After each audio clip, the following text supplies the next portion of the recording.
The following is based on actual police video. For those rookies who might not yet know who I am Police Union President Cosgrove.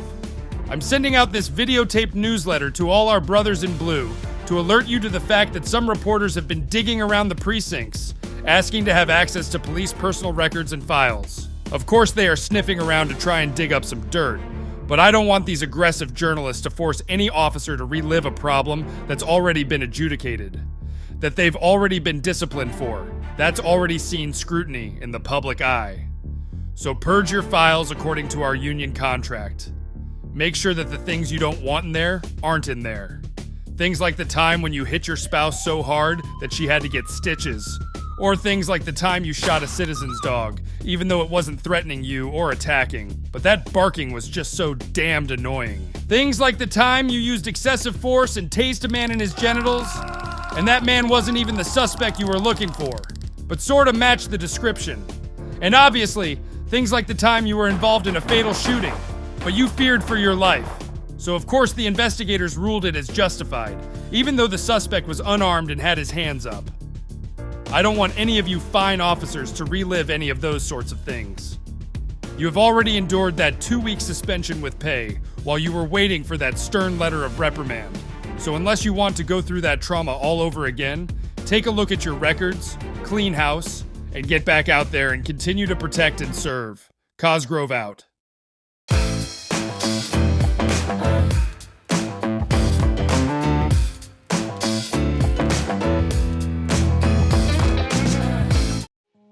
Hello, and welcome to episode 2 of The Super Show, where we get into the weeds of all things news and politics, religion, culture wars, entertainment, and more. Tonight's episode has prepared an interrogation room complete with hot lights and a phone book for our main topic, police unions. Our report tonight will look into the history of police unions and how today they seem to be always headed by guys who look like this, and by guys who have never met a bad cop they didn't want to have a beer with or gift with a cover-up. A cover-up, Sarge? For me? You would have done the same for me, Wachowski. Now let's go destroy some evidence. For more on the origin stories of police unions, we turn to our senior correspondent, Super Black Brother Man III. The supervillain origin story of police unions has a lot to do with how policing got its start in both the North and the South. Northern cities began to create police departments in the 1830s, and they quickly became notorious for using excessive force to suppress labor strikes. During the McCormick Reapers Works strike in Chicago in 1886, police killed 4 striking workers and injured dozens more. Policing in the South evolved from slave patrols, where white men roamed southern roads policing black people to see if they had the proper credentials to be off the plantation. And these patrols often brutalized any black person who didn't comply with their questions or commands. The two things that Northern and Southern police units had in common is that they were both created with the goal of using extreme violence against the marginalized at the behest of the rich and powerful. In the late 1800s and early 1900s, police departments tried to unionize for better pay and working conditions, but their strikes and efforts failed because many in power, such as President Calvin Coolidge, felt that police had no right to strike against the public safety at anywhere, anytime. The efforts towards police unionization were handcuffed until the Civil Rights era, where white backlash to the movement afforded police with opportunities and allies towards creating their own unions.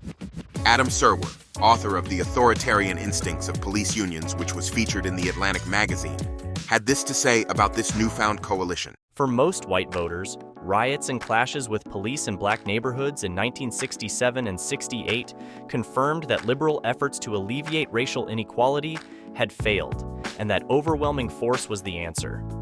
Police unions discovered that they had a lot of power, that in union contract negotiations, they could play the crime card. As they sought maximal leverage, police unions brazenly linked crime with race. In New York City, in 1966 for instance, the Patrolmen's Benevolent Association promoted a ballot measure that would bar civilians from serving on an oversight board.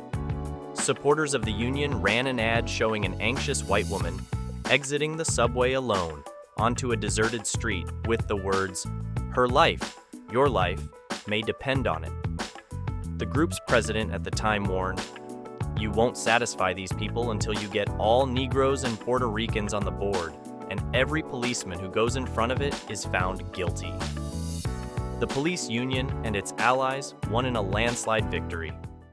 Ads such as these were a new form of political kryptonite that police unions could use on candidates who had any ideas about police reform or police accountability, and these ads run even now during every campaign cycle. Judge Denise Langford Morris has been soft on crime for rappers, lawyers, and child pornographers. Because Laura Kelly has let us down.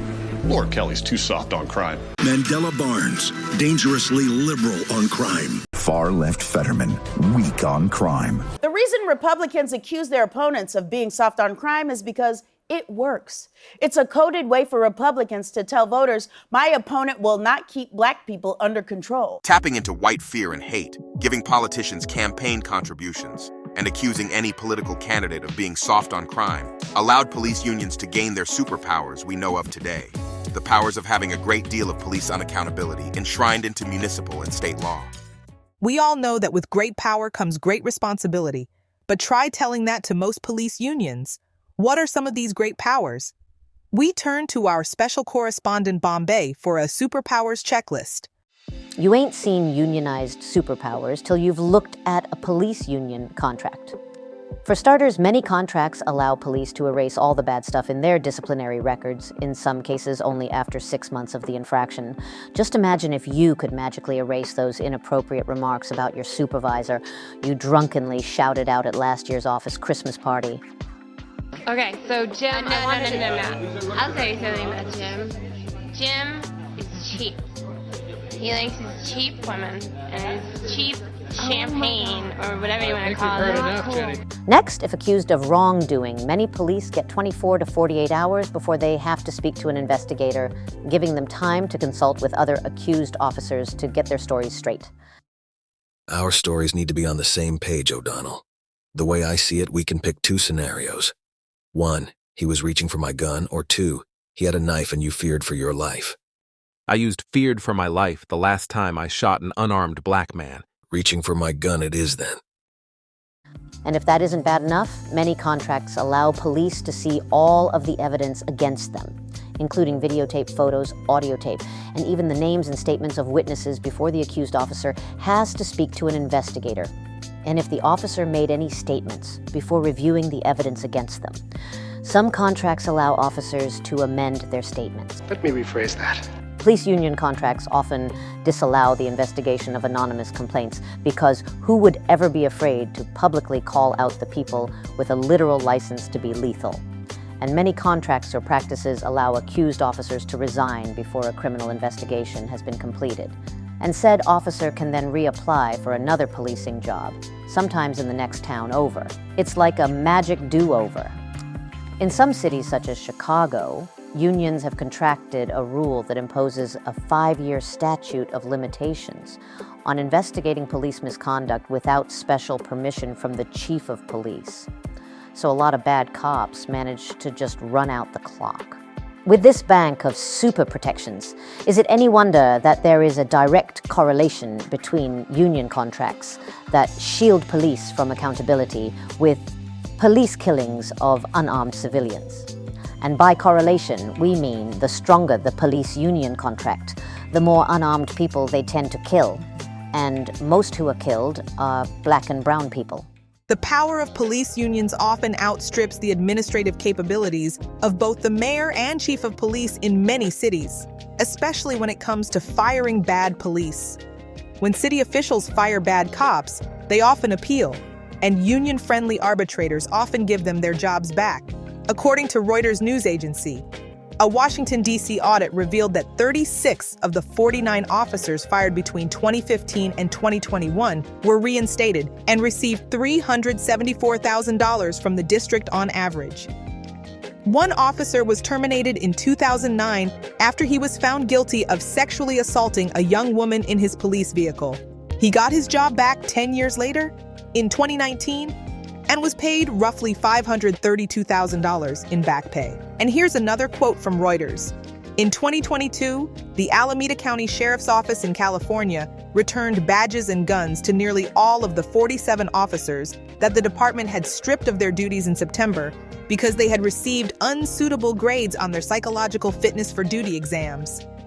The issue arose after a former deputy was charged with a double murder, including killing a woman he was having an affair with. And remember how earlier we reported that police unions emerged when Black folks during the civil rights era demanded equality? Well, this of course means that union leadership back then was headed by an all-white male group of racists. So is that still the case today? Let's take a look at a photo of former President Donald Trump when he met with a host of police union leaders in the Oval Office. According to The Guardian, of the 15 large American cities in which a majority of officers are non-white, only one, Memphis, has a union leader who is Black. So check. They are mostly all white.